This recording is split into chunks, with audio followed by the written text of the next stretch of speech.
Estás entrando a La Secta Nocturna, el canal en donde la cultura cobra vida. Ponte cómodo y quédate a escuchar nuestros segmentos sobre moda, cine, música y literatura.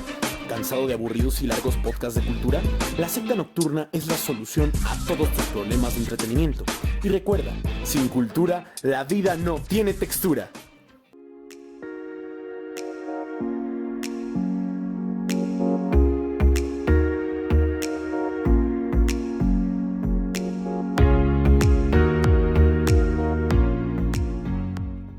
Bienvenidos y bienvenidas sean todas y todos ustedes a este segmento de historia y literatura que es parte del proyecto de la Secta Nocturna.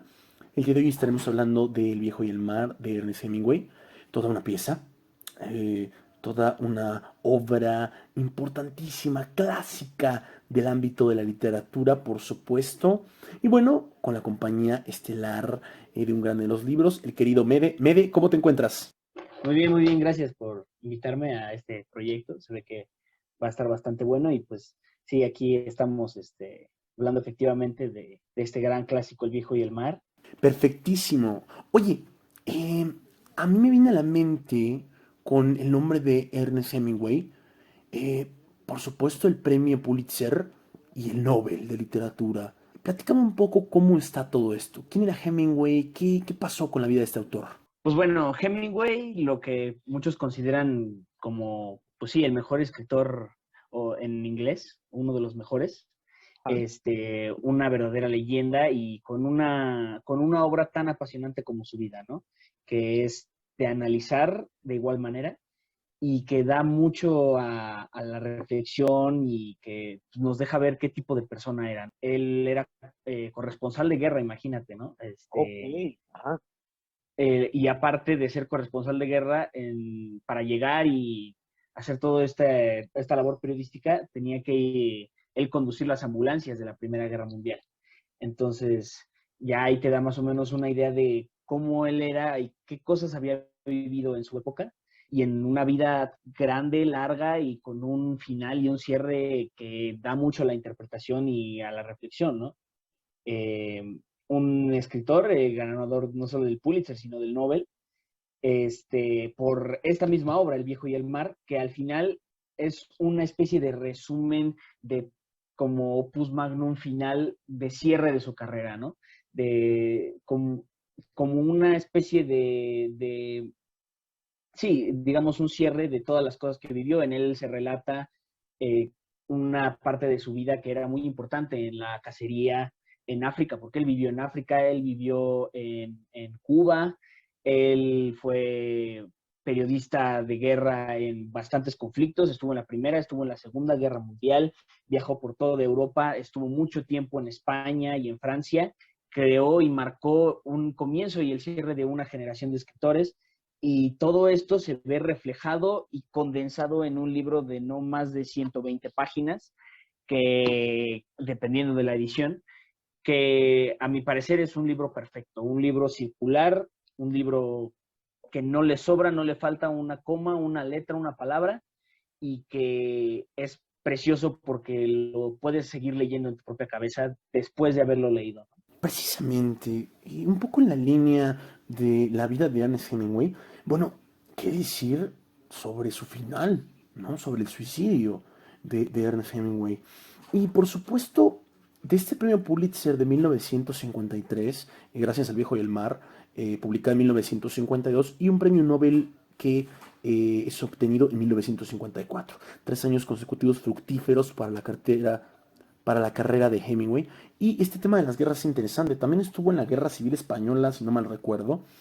Y vaya, un hombre del mar realmente sí vivió, sí estuvo apegado a este concepto del mar, a esta cuestión de la pesca, de salir a la aventura, a pasar varias horas, muchas horas debajo del sol, tratando de encontrar, aunque sea un pequeño pescado. Sí, sí, sí.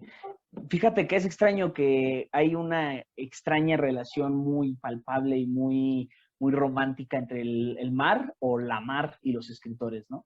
Vemos a Hemingway, vemos a Herman Melville, vemos incluso a Pérez Reverte, que al final terminan siendo atraídos por el mar, ¿no? Por una especie sensación romántica, extraña entre todo lo que el mar es y lo que el mar representa, ¿no? Me gusta mucho este punto de vista, sobre todo este mar tan femenino. Estaba leyendo algunas cosas sobre la obra y capté que este mar de Hemingway es diferente al de otros autores, también como Julio Verne, con 20.000 lenguas de viaje submarino. Este mar tan femenino, no tan natural, no es el mismo, que se enfrenta al hombre y que debe respetarse y al que se le tiene mucho miedo y que te da ese tipo de lecciones. No, aquí el mar se es uno mismo con Santiago, que es el pescador, protagonista de la novela, y acaba transformándose en una sustancia femenina, ¿no? Y también en afán de querer un poco hacer mucha simbología, con todos estos elementos que aparecen durante la novela, y también de hacer una suerte de simbiosis, de mutación entre hombre y naturaleza, obtenemos todo esto. Sí, sí, sí, totalmente. Fíjate que yo, al analizar un poco la obra, tengo esta idea y pienso o hago el símil de que el mar es como la vida, ¿no? El mar es hermoso, el mar es increíble, es enorme, pero a la vez es peligroso, es implacable, es mortal, todo el tiempo está cambiando, está lleno de tesoros, está lleno de monstruos, está lleno de peligro, en cualquier momento te puede matar, pero a la vez todo el mundo quiere estar ahí, es como exacto, o sea, una forma de también bautizo para los hombres, ¿no? Al, por ejemplo, describir cómo un hombre debe salir a ser hombre al mar, ¿no? Y entonces, en este aspecto también se puede hablar mucho, o más adelante lo vamos a comentar, cómo El viejo y el mar, de manera muy sutil y muy romántica, es un libro sobre la masculinidad, es totalmente un libro sobre la masculinidad, sobre el hombre, sobre la misión del hombre, qué es lo que hacen los hombres, y pues sí, como un autor en su época, pues bastante falocentrista, habla o describe la relación entre el hombre y la vida o el hombre y la mujer en esta relación entre el viejo y el mar también. Claro, y hay que tener muy presente que en la obra, bueno, atención primero al auditorio, atención a la gente que nos escucha, aquí están los spoilers, aquí está la puerta del spoiler, aquí empieza el desmenuzar un poco la obra, para que todos tengamos varios puntos, ¿no? Varias opiniones. Entonces, yo quiero aquí comentarte algo importante, ¿no? Que tú dices. Hay un personaje que aparece recurrentemente en esta obra, en la mente del pescador, y es un beisbolista, Joe DiMaggio, que, vaya, se vuelve el santo, se convierte, se transforma en la figura espiritual, en el guía también un tanto de Santiago, ¿no? Obviamente no lo conoce personalmente, solamente lo conoce como la figura pública que es, como la estrella, ¿no? Que es del deporte, y trata de tomar, ¿no? Ese tipo de cualidades, las cualidades que deja ver Di Maggio en los partidos, para poder sobrevivir a la caza del pez, ¿no? Y esta cuestión que mencionas, falocentrista, eh, pues claro, también un poco misógina, un tanto machista, varonil, por supuesto, masculina, de las novelas de la época de esta generación perdida, de la que Hemingway es parte, ¿no? Que tiene como característica principal el pesimismo, es muy claro en Joe DiMaggio. ¿Por qué es hombre? ¿Por qué representa a Dios para Santiago? Sí, sí, sí. Hay muchos como lectores que se les hace extraño o terminan de cuajar la inclusión del tema del béisbol en la obra, ¿no? Pero recordemos que primero es casi que una forma resumida y extraña de autobiografía del personaje.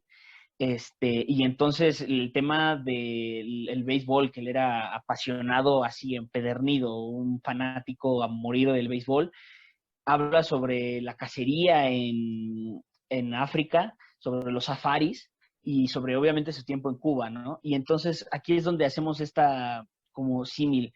Vive esta sensación o esta constante lucha de los hombres, sonará extraño, pero de los hombres y sus penes, ¿no? Así tal cual, y así lo decimos. ¿Por qué? Primero empezamos con Santiago, ¿no? Que él tiene que usar un remo y entonces cada cosa, o un montón de cosas que salen en la novela son totalmente símbolos fálicos que sí representan la varonilidad, la masculinidad, ¿no? Lo varonil de los personajes.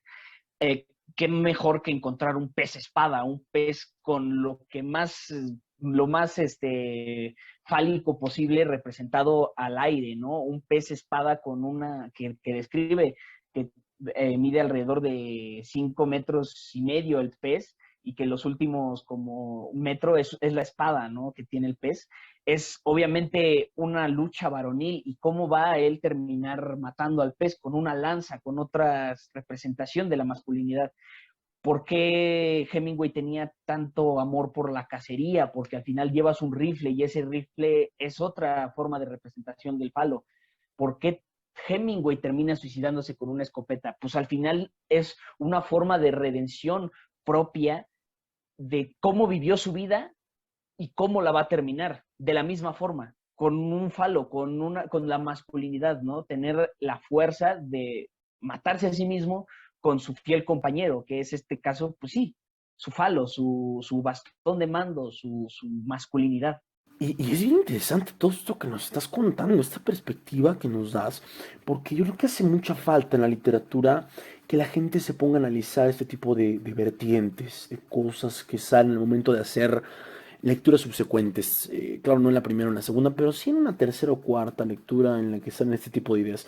Y yo quiero secundar un tanto tu idea sobre esta línea. Primero, aquí hay que poner un margen general que es que este hombre, Santiago, llevaba 84 días sin pescar. Estaba, por supuesto, molesto, frustrado y también un tanto preocupado, atemorizado, a pesar de que él ya era una leyenda, porque había tenido una suerte prominente antes, ya se había quedado bastantes días sin pescar, ¿no? Estaba en una situación complicada, estaba salado, como se dice en el argot del mar. Y entonces en esta misma onda hace un viaje y comete el error de alejarse demasiado de la costa. Y se encuentra con peligros enormes, por supuesto, que va a tener símbolos importantes, ¿no? Por ejemplo, este pescado que logra atrapar. ¿Qué significa? ¿Qué es? Puede significar varias cosas, pero la magia que tiene este animal es importantísima para que también Hemingway logra lo que pudo hacer con esta obra. Por supuesto, esta cuestión que mencionábamos del mar, el mar es una sustancia demasiado grande para el hombre, ¿no? Es aplastante. Es un tema de asociarlo con profundidad porque no sabemos qué hay debajo. No entendemos qué hay en las profundidades del mar, lo desconocemos. En estos abismos tan grandes llenos de oscuridad y de criaturas extrañas, ¿no? Y Santiago se va a encontrar con unos tiburones que se van a comer a su pez, porque obviamente la sangre los llama y también los restos de un ser vivo. Y entonces van a destacar valores muy importantes, por ejemplo el miedo, la valentía, claro, que Santiago va a tener que sacar de las entrañas, porque el hombre ya está también destruido, ¿sí? Evidentemente, se enfrenta a una situación de sobrevivir porque la vida te lo dicta. Y ahí viene el doble significado también, porque hay que acabar la aventura. Y entiendo un poco al autor y a la obra, y no solamente son estos dos fines, ¿no? Acabar el viaje porque sí, por querer seguir existiendo, sino también porque hay un simbolismo muy duro, muy importante, hay una significación importante que nos dice el camino es lo que importa, y no el final. Tal vez llegó sin nada, pero aún así el camino representó absolutamente todo. La senda, el sendero significó madurez, significó, por supuesto, esfuerzo. Representa una garantía, aquella que dice que va a regresar diferente que como embarcó, ¿no? Entonces, Santiago tal vez culmina su vida cuando se mete a descansar finalmente, ¿no? Sí, sí, eso es evidente. Mira, yo le veo tres lecturas a esta obra, ¿no? Primero, hablando sobre este tema de la masculinidad, ¿no? Cómo la representa. Y segundo, el tiempo. ¿Por qué más puede ser el viejo, ¿no? ¿Qué representa un ser ya tan acabado en una relación con un pez tan hermoso, ¿no? Joven, y también es evidente en la relación que tiene, por ejemplo, Santiago con el niño, ¿no?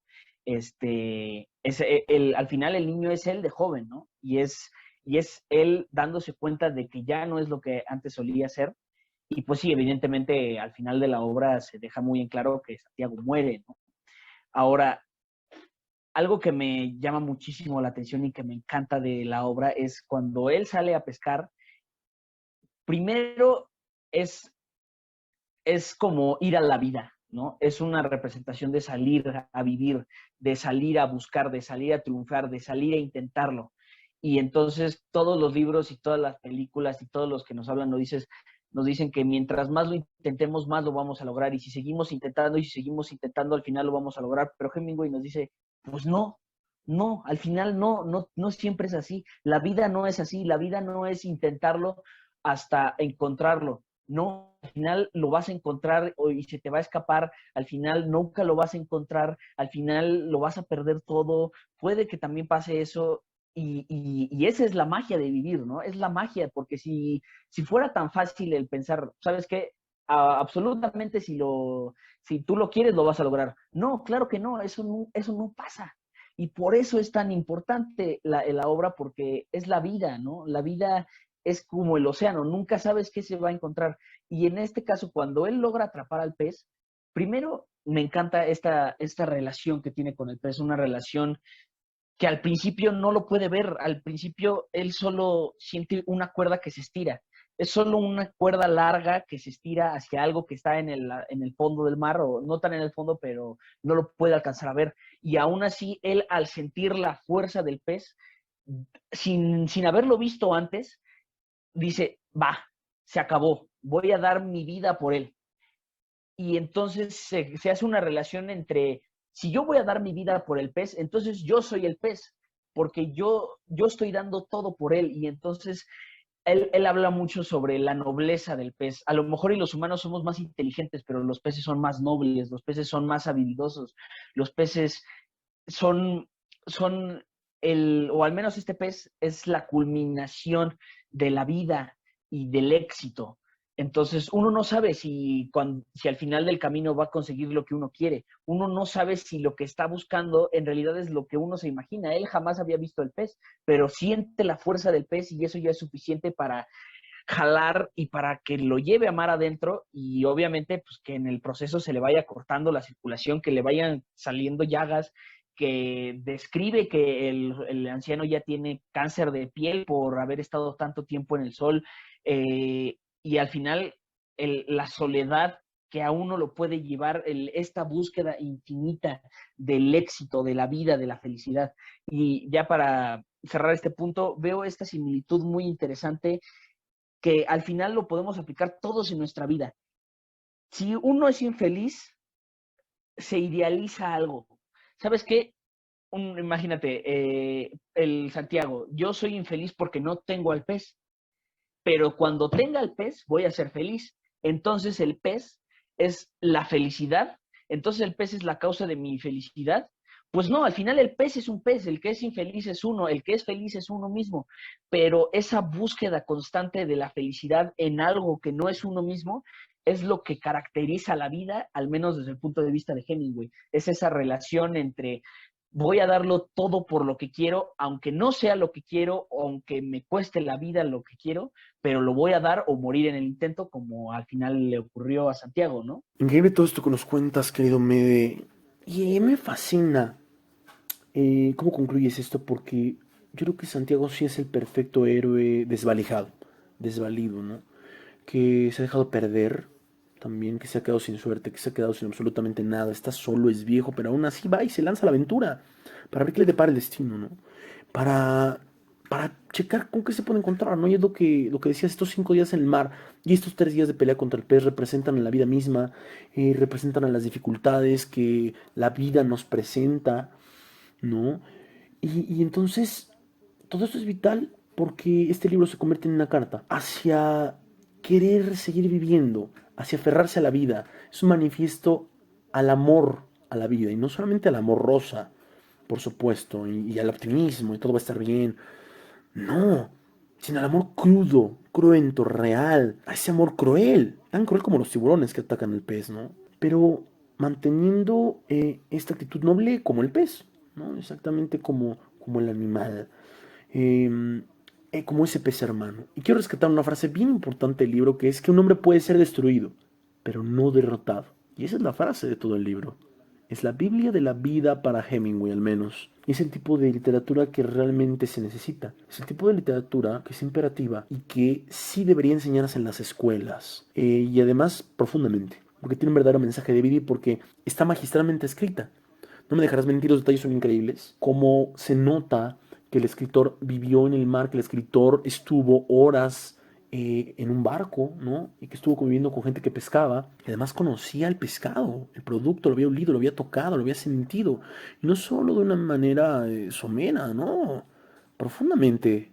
Por supuesto, había vivido con pasión esos momentos en embarcación, ¿no? Y esto es increíble. Que pueda transmitir de esta manera, y yo creo que es un gran lujo. Sí. Mira, para cerrar, ya como último pensamiento sobre el libro, Ajá. una de las cosas que más me llamó la atención sobre la lectura es, primero, no dejas de ver similitudes. Santiago, ¿cómo mata al pez? Con una lanza directo al corazón, abajo de la aleta. Me recuerda mucho a la lanza de Longinos que pues, terminó por matar a Jesucristo, ¿no? Por supuesto. Y, y, y cómo él decide, ¿sabes qué? Yo voy a matar al pez dándole en el corazón. Pero cuando los tiburones van a quitarle el pez, él lo que busca es la cabeza y describe perfectamente, quiero matarlos dándoles en el cerebro. ¿Por qué busca darle al pez en el corazón, pero a los monstruos de verdad del mar en el cerebro? ¿Cuál es esa diferenciación entre lo que, lo que representa el corazón noble del pez y la mentalidad fría, calculadora y malvada del tiburón que se aprovecha de la muerte para vivir? A diferencia de pues, Santiago, ¿no? Que da la vida por, o da el corazón por, por capturar a este pez.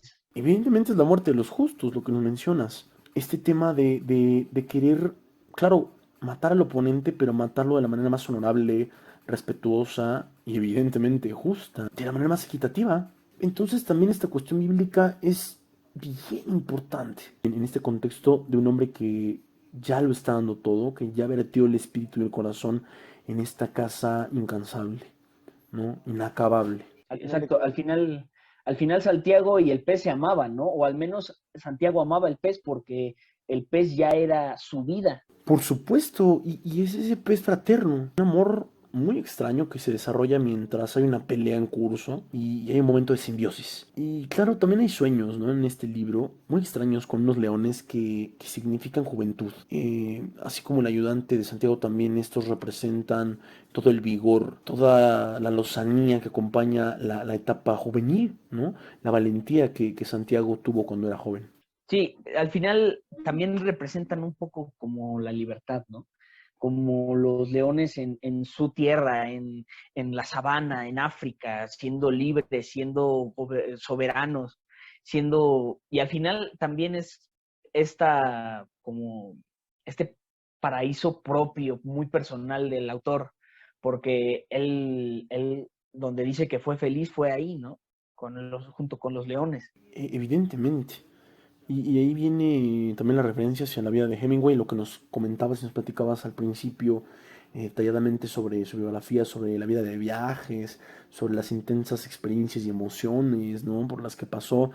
Y bueno, además hay que recalcar que el Pulitzer no es un premio de literatura, es un premio de periodismo. Y el periodismo tiene que ser veraz, tiene que ser objetivo. Y además tiene que describir las cosas que realmente están pasando. Tiene que estar inspirada en hechos que sí sucedieron. Ejemplo de esto es Truman Capote, ¿no? Inspirado en asesinatos reales, a sangre fría y convertido en una novela, ¿no? Para todo aquel que quiera, o los que hayan leído el libro, pues investigar sobre la vida de Hemingway aporta, pero al final la lectura se hace muy personal y uno termina viendo en el libro pues, lo que al final está dentro de uno, ¿no? Claro, todos tenemos un pez y este pez es nuestra mayor dificultad, es lo que representa, la piedra más grande en el camino. Y hay gente que abandona la pesca y hay gente que lo pesca y pues al final no era el pez que quería, hay gente que lo pesca y de regreso a la orilla se lo comen los tiburones y hay gente que pues muere junto con el pez en el mar y jamás regresan a tierra. Claro, y son las formas diversas de existir, ¿no? Cada quien forja el destino propio, pero también las oportunidades están allá afuera, en este gran mar, ¿no? Y hay un momento preciso en el que tú puedes decidir actuar, ¿no? En el que puedes decidir hacer algo por tu pez, por dejarlo en paz y darle la última estocada, si así quieres verlo en el corazón, y hacer nuestro, y hacernos uno con él, así como Santiago al propio. Pero bueno, querido amigo, no sé si quieras comentar alguna última cosa antes de irnos, antes de despedir. No, pues muchas gracias por traerme aquí a este espacio.